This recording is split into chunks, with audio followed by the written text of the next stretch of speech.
Yon, pag-uusapan naman natin ngayon, paano kung makapulot ka ng bag sa daan na may lamang pera na tumataginting 1 bilyong piso?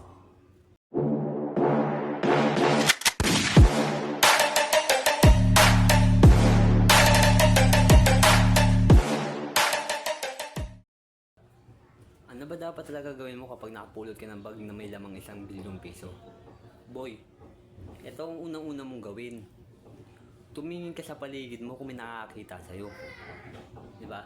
Paano pag may nakakita sa'yo tapos lumapit, tapos nakitang may lamang pera, diba? Makikihati yun, syempre.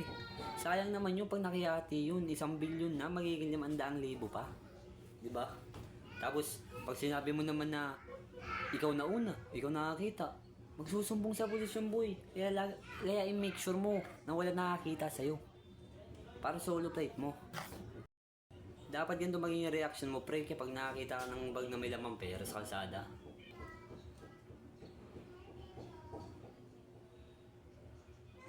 Ganun dapat magiging reaction mo. Check mo lahat. Check mo. Hanggang sa make sure ka na wala nang nakakita sa'yo. Kahit CCTV, tignan mo kung meron. Diba? Pagtapos nun, syempre, di ba, hawak mo na yung pera. Solo muna. Mag-iisip ka na niya kung anong dapat mong gawin. Diba, hawak mo na yung pera. Tapos yung una mong ginawa, tumingin ka sa paligid na kung may nakakita sa'yo. Pangalawa mo naman gawin, boy, pupunta ka sa taong nangungulit sa'yo lagi sa may utang ka. Putang ina, baligtad naman kayo. Diba, lagi siyang nangangatok? Ikaw ang kumatok sa kanila. Tapos sampalin mo ng 10,000. Putang ina mo. Huwag ka nang katok ng katok sa bahay. Ayan, laklak mo sa lalamunan mo. Tangina, ganun mo, boy.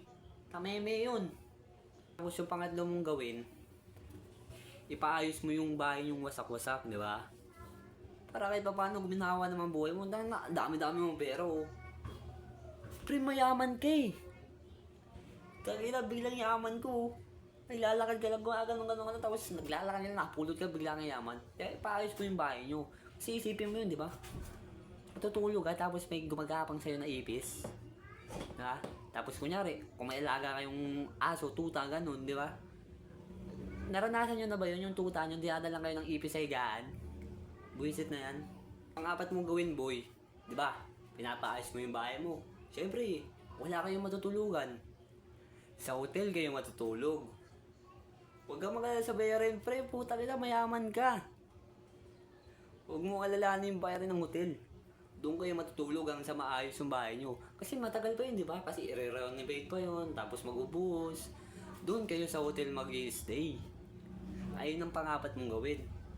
Puta, mayaman ka eh. Panlima mong gawin, boy. Di ba? Kunyari, okay na yung bahay nyo. Fast forward na tayo. Okay na yung bahay nyo. Naayos na. Okay na, maganda na. Ang gawin mo, tawagin mo yung mama mo. Tapos sampalin mo ng 100,000 sa mukha. Tapos sabi mo, Ma, ubusin mo yan ha, punuin mo ng gamit tong bahay. Pag hindi mo naubos yan, huwag ka nang uuwi dito. Puta pre, ganunin mo. Pre, mayaman ka eh. Diba pre? Pag gano'n mo yung mama mo, sampal mo ng 100,000, wala magagawa yun. Taka 100,000? Sino mo tatanggi dun? Diba? Bakit sasagot sa'yo yan? Oo anak. Susunod anak. Gaganunin ka ng boy. Ganun yung boy, magiging mabait sa'yo yung nanay nyo. Diba? Okay na, palima. Sasampalin mo yung nanay mo ng 100,000. Ang pang-anim mong gawin, sampalin mo ng tigsa 10,000 yung mga hinayupak na kapatid mo na laging tawag sa'yo. Di ba, kanyari? Sa gabi pre, puyat ka, kakalaro ng online games. Tapos gigisingin ka na maaga para lang magugas ng plato. Sampalin mo ng tigsa 10,000, tingnan mo. Tapos sabihin mo, huwag nyo akong gigisingin habang hindi pa kakain na. Gigisingin nyo lang ako pag kakain na. Puta pre, ganunin mo pre. Puta, mayaman ka eh. Diba? Ganunin mo yung mga kapatid mo. Alam mo, susunod sa'yo lahat yun. Gigisingin ka lang nung kakain na.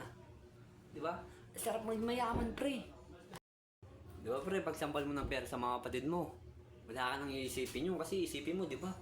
Napaayos mo na yung bahay nyo. Nabigyan mo na yung mama mo ng 100,000 para pambili ng gamit.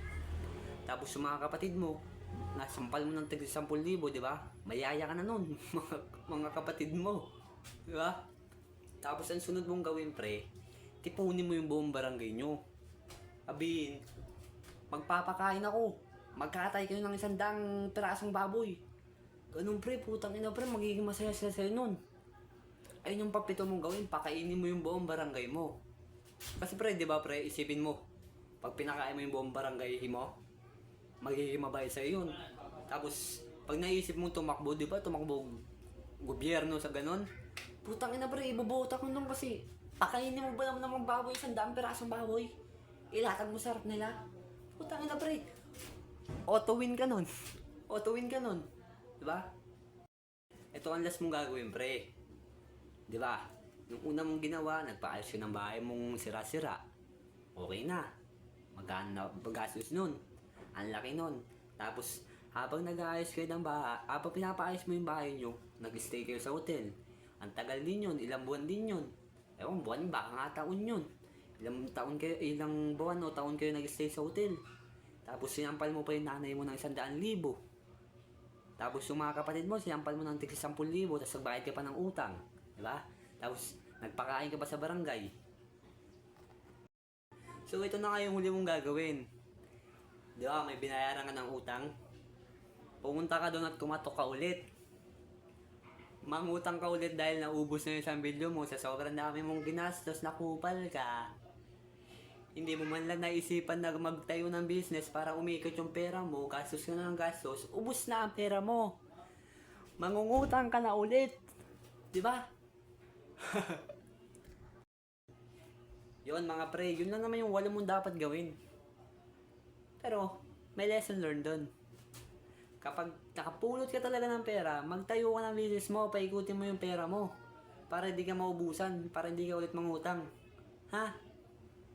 Yun lang. So yun mga clip, kung gusto nyo pa makapanood ng gantong video, vlog o ano, pa-like, share, comment naman ako dyan kung ano pang gusto nyo i-vlog natin. Peace out!